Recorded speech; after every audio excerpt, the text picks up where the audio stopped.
Okay, friends, so today I'm going to read about schizophrenia and other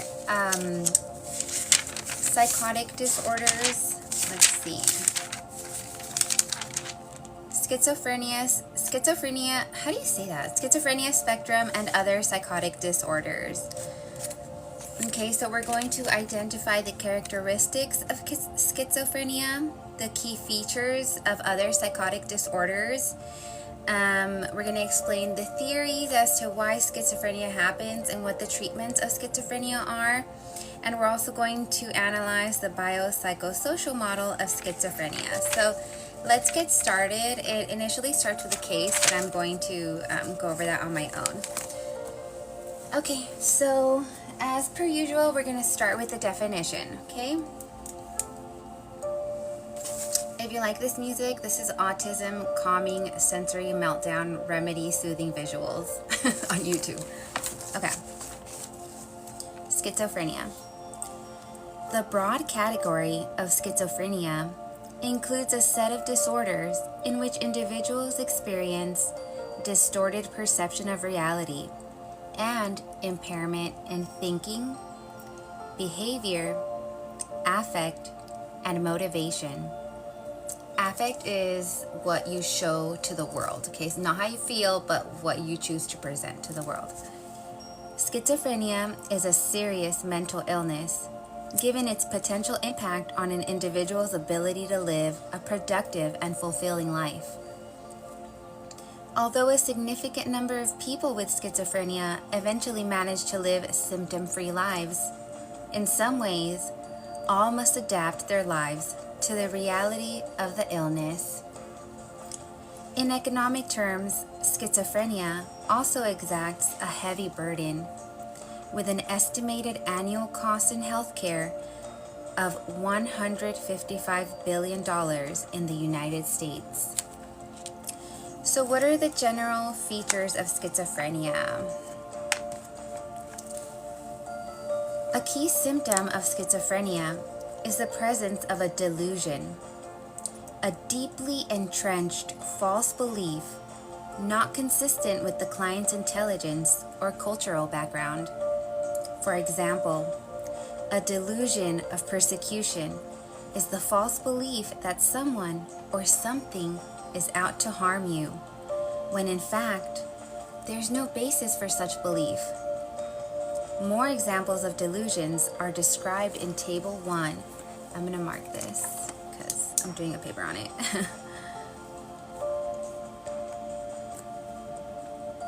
Okay.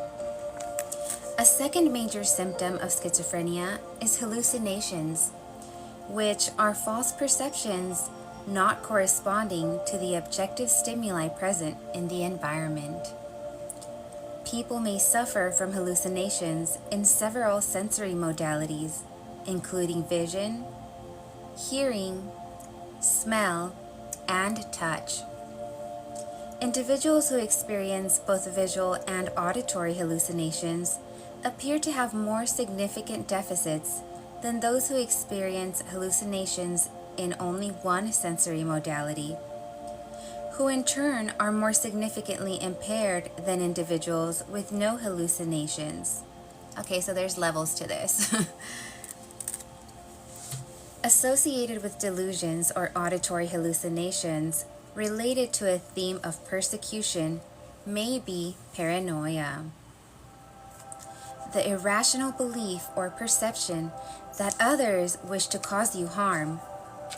People who experience paranoia become unable to trust others, feeling convinced that they will be mistreated or even threatened with bodily harm. Language that is incomprehensible and incoherent is referred to as disorganized speech. The thought process underlying this type of speech reflects loosening of associations. That is, a flow of thoughts that is vague, unfocused, and illogical. The speech of individuals with schizophrenia may contain neologisms, which are words not contained in language. Unlike words that eventually may become accepted words in a particular language, such as Google, these words have highly idiosyncratic meanings that are used only by the individual. Okay, Google, define idiosyncratic.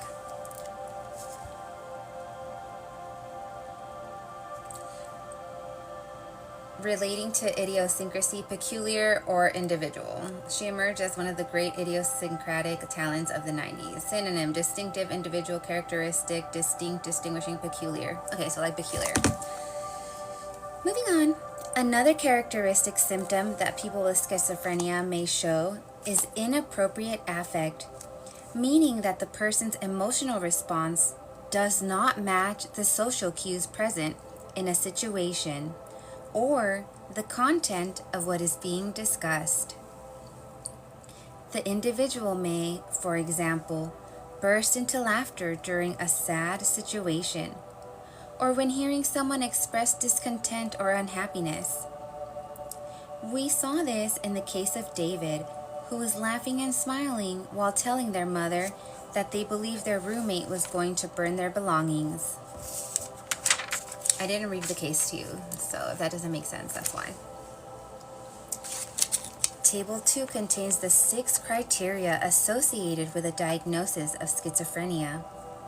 The symptoms in Criterion A refer to the active phase of the disorder, that is, the period during which the individual's symptoms are most prominent. The symptoms the individual experiences during the active phase fall into 2 categories based on their nature. In the first category are positive symptoms, exaggerations or distortions of normal thoughts, emotions, and behavior. In Table 2, the disturbances numbered 1 through 4 under Criterion A fit into the category of positive symptoms. Okay, so let's look. Symptoms in Criterion A refer to active phase. So let's look at Criterion A, Table 2. So these are the symptoms that would be happening while the person is having a psychotic episode. 2 or more of the following symptoms must be present for a significant portion of time during a 1-month period, although this can be less if the individual is successfully treated.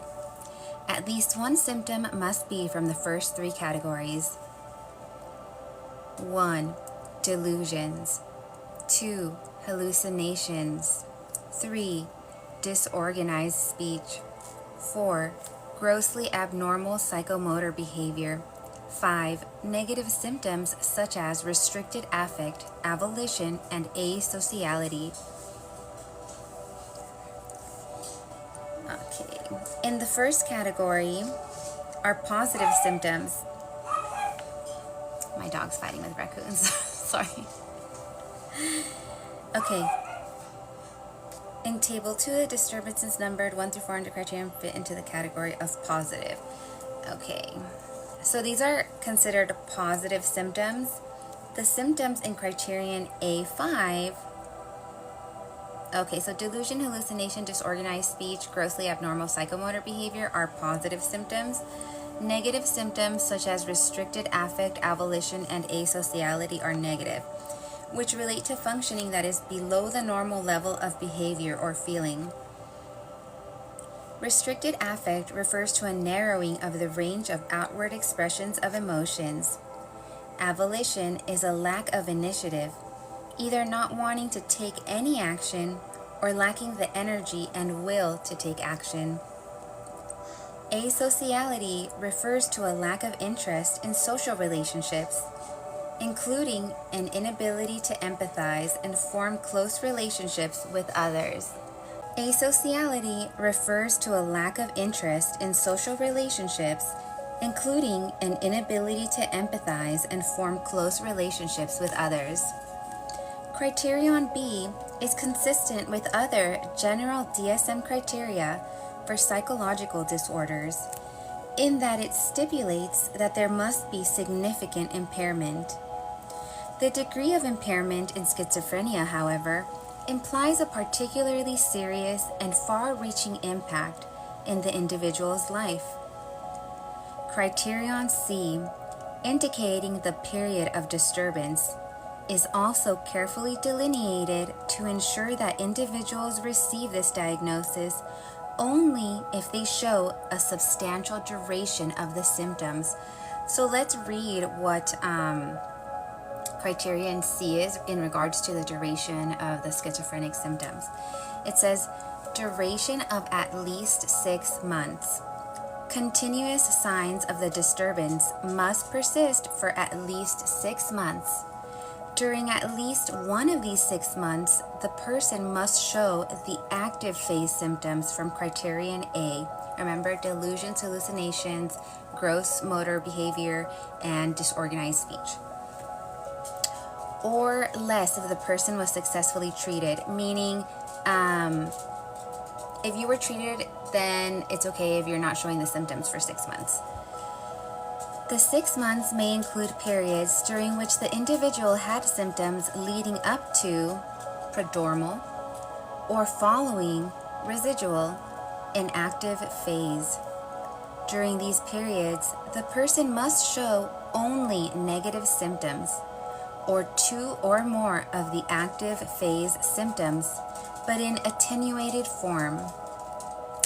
I don't know what that means, so let's Google it. If you guys know what attenuated means, put it in the chat so we can learn.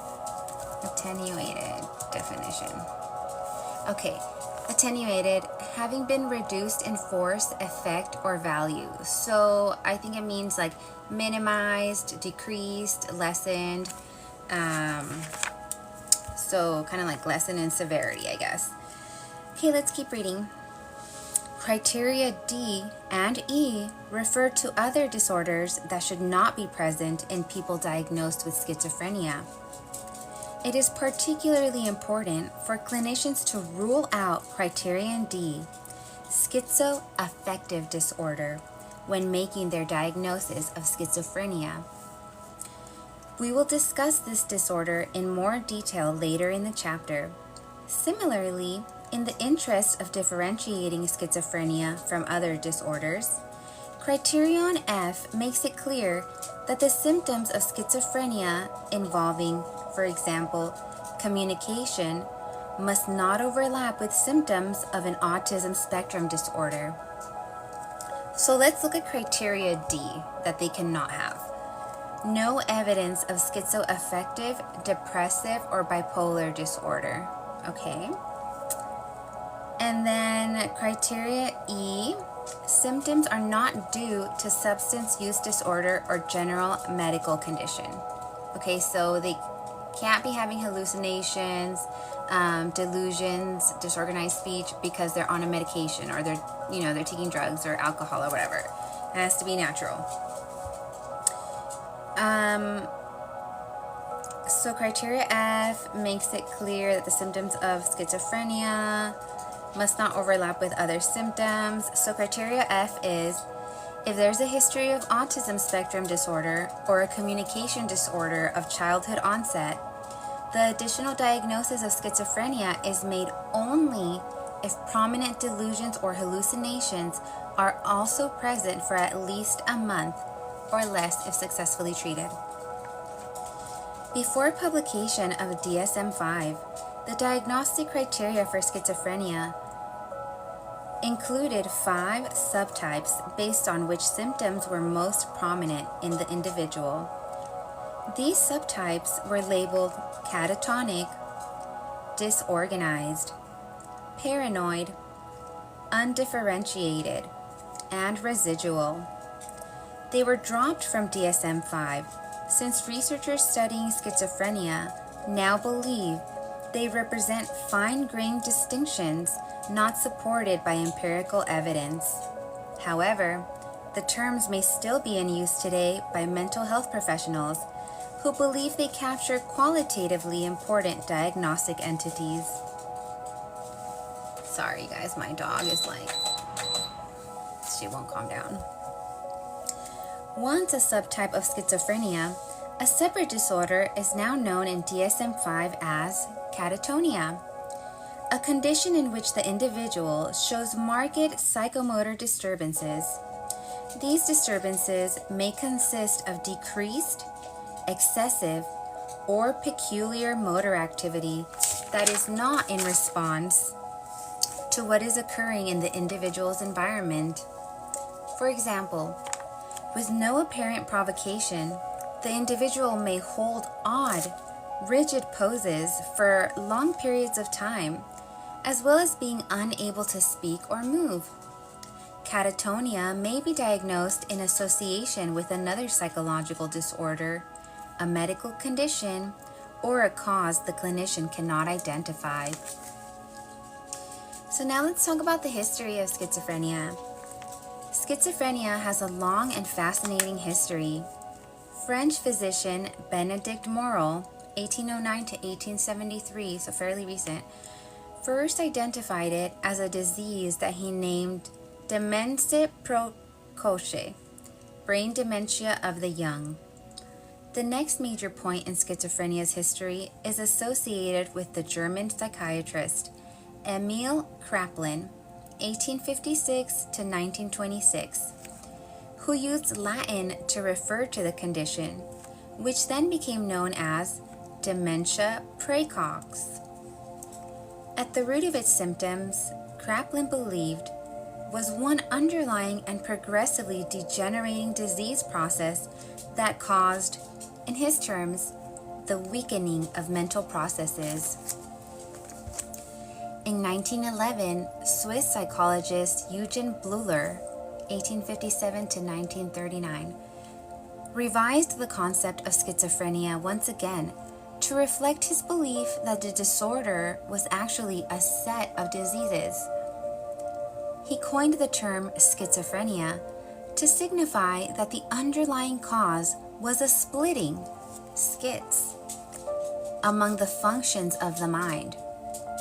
Unlike Kraepelin, Bleuler thought it was possible for people with schizophrenia to recover from the disorder. Reflecting the importance of Bleuler's contributions, clinicians still refer to the fundamental features of the disorder he identified as Bleuler's 4 A's. Chiquita, chill! That's how we call her Chiqui Jaws. Anyway, reflecting the importance of, so the 4 A's, Bleuler's 4 A's are association, thought disorder, as might be evident through rambling and incoherent speech. Affect, disorder of the experience and expression of emotion. Ambivalence, inability to make or follow through on decisions. Autism, withdrawal from reality.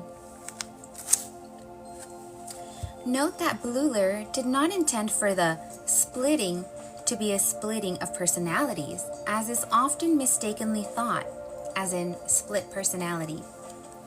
Instead, the splitting refers to a division or dissociation between the individual's experience of an emotion and the way the emotion is expressed. In the decades following Bleuler's work, clinicians in Europe and the United States proposed further distinctions among forms of schizophrenia. One notable contributor to the debate was the German psychiatrist Kurt Schneider, 1887 to 1967. So these things are all fairly recent. So Kurt Schneider believed clinicians should diagnose schizophrenia only when an individual displays what he called first-rank symptoms, FRS for short. These are the symptoms that are truly key, defining features of the disorder. They include audible thoughts, voices heard arguing, the experience of outside influences on the body, the belief that others are taking thoughts out of one's head, and diffuse or vague thoughts, delusions, and acts or behaviors seen as reflecting the influence of other people on the individual. First-rank symptoms retain a special meaning even today. DSM-3 and the ICD-10 included them as an advance on the less precise set of criteria included in earlier diagnostic manuals. However, researchers disagree on whether FRS represent valid criteria, given that using them may lead clinicians to falsely diagnose as many as nearly 1 in 5 individuals. As debate continues on the FRS, researchers are also rethinking whether schizophrenia is best thought of as a spectrum rather than a single disease entity. The schizophrenia spectrum refers to a range of disorders that reflect a similar underlying disease process. To this end, a provisional section of the DSM-5, Section 3, includes a set of symptom severity ratings, Table 3. Although not formal diagnostic categories, they can inform the assessment process as well as allowing clinicians to track changes in a client's symptoms across time and over the course of treatment. Estimates from the United States place the lifetime prevalence of schizophrenia at under 1%, with a range of between 0.25 and 0.64% of the population. People of all genders are equally likely to develop the disorder over the course of their lifetime, although females typically do so later in life. The prevalence of schizophrenia is relatively low compared to other psychological disorders, but a surprisingly high percentage of adults report experiencing minor psychotic symptoms. Reviewing a large number of studies on psychotic symptoms, one group of researchers estimate the lifetime prevalence at approximately 5.8%. These symptoms, although short of being diagnosable, can be associated with cognitive impairment, higher rates of substance use, disability, suicidality, and abnormalities in brain structure and function. So now let's discuss the course of schizophrenia. The course of schizophrenia, as mentioned, was once thought to be lifelong. This situation began to change during the 1970s as researchers and clinicians developed a better diagnostic system and understanding of the nature of psychotic disorders. We now know that schizophrenia may take one of several courses. Even so, compared to other psychological disorders, both course and outcome are poorer for people with schizophrenia. Okay, so it sounds like out of all the psychotic disorders, the one that's the hardest to deal with and hardest, to deal with like the after effects of is schizophrenia. Researchers who follow people with schizophrenia for extended periods of time suggest that as many as 25 to 35% show chronic psychotic symptoms throughout their lives. Among the remainder, 40% show significant improvement if they receive current treatment during their acute phase. Recovery is least likely for individuals who have negative symptoms as well as the duration of their untreated episodes.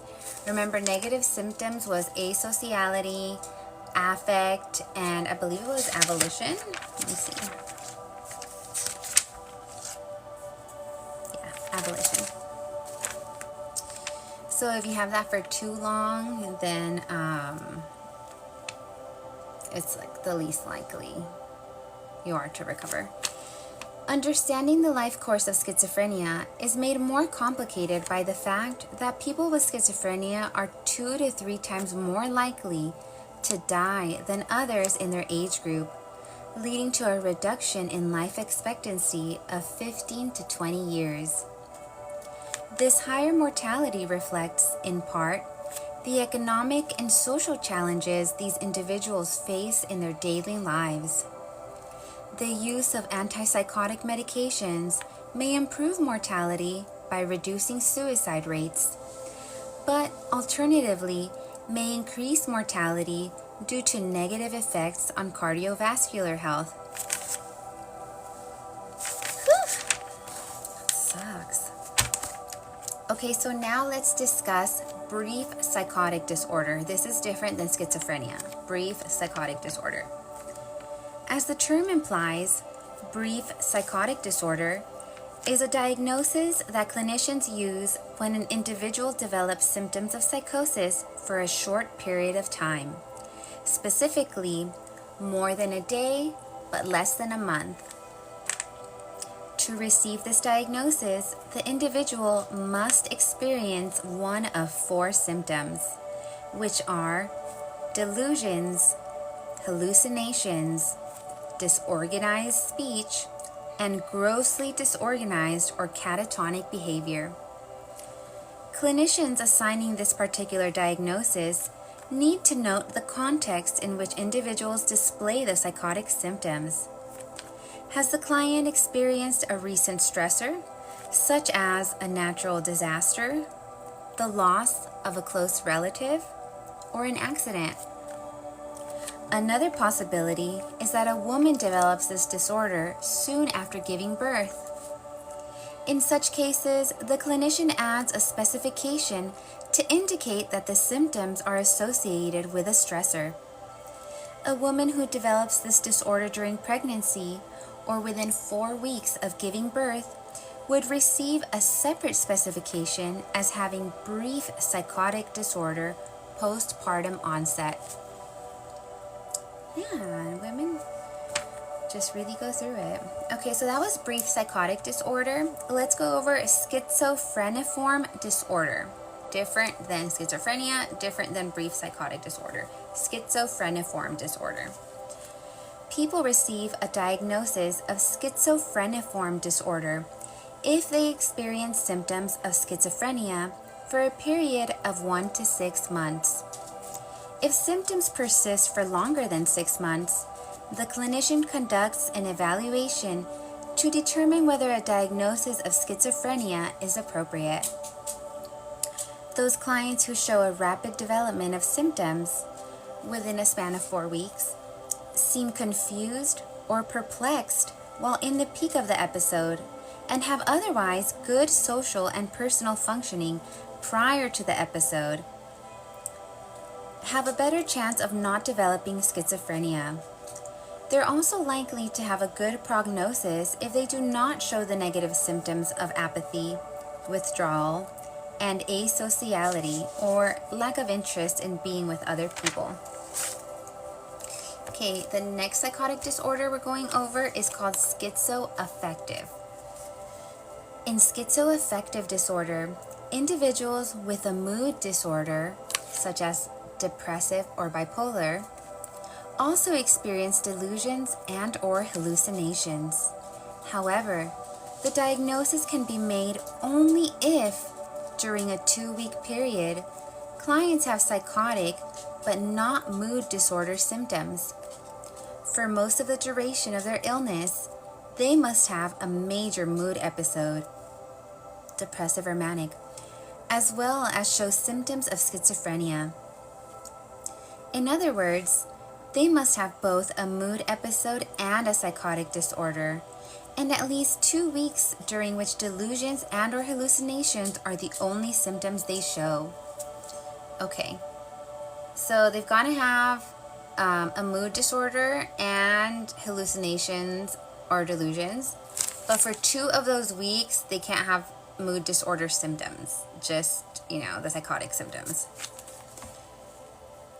I think that's what I read. Alrighty, so let's move on to another psychotic disorder called delusional disorders.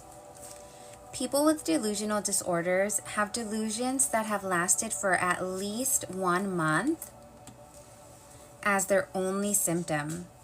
Furthermore, they must have no other symptoms of schizophrenia and must never have met the criteria for schizophrenia. In fact, These individuals can function very well and do not seem odd to others, except when they talk about their particular delusion. Based on which delusional theme is prominent, clinicians diagnose these individuals with one of 5 major types of disorder, or with mixed or unspecified types that include people who do not have a single prominent delusion. People with the erotomanic type of delusional disorder falsely believe that another person is in love with them. Often the target of their delusion is usually a person of higher status than they are. For example, a woman may be certain that a famous singer is in love with her and that the singer's songs contain secret love messages to her. The conviction that they possess special and extremely favorable personality qualities and abilities characterizes people who have the grandiose type of delusional disorder. A man may believe that he is the Messiah, waiting for a sign from heaven to begin his active ministry. In the jealous type of delusional disorder, individuals are certain their romantic partner is unfaithful to them. They may even construct a plan to entrap their partner to prove his or her infidelity. People with the persecutory type of delusional disorder believe that someone close to them is treating them in a malevolent manner. They may, for example, become convinced that their neighbors are deliberately poisoning their water.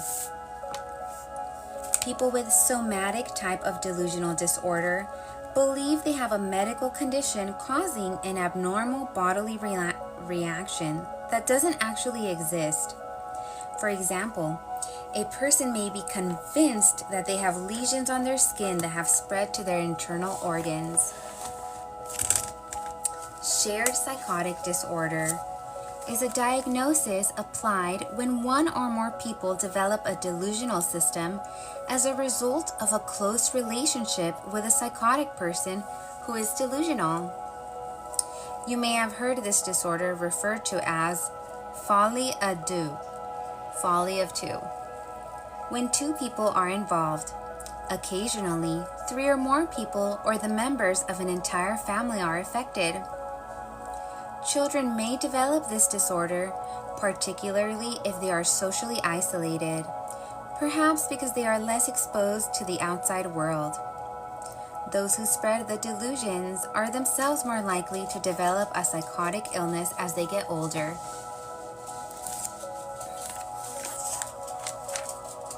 Okay, that's it for now. Thanks for joining me.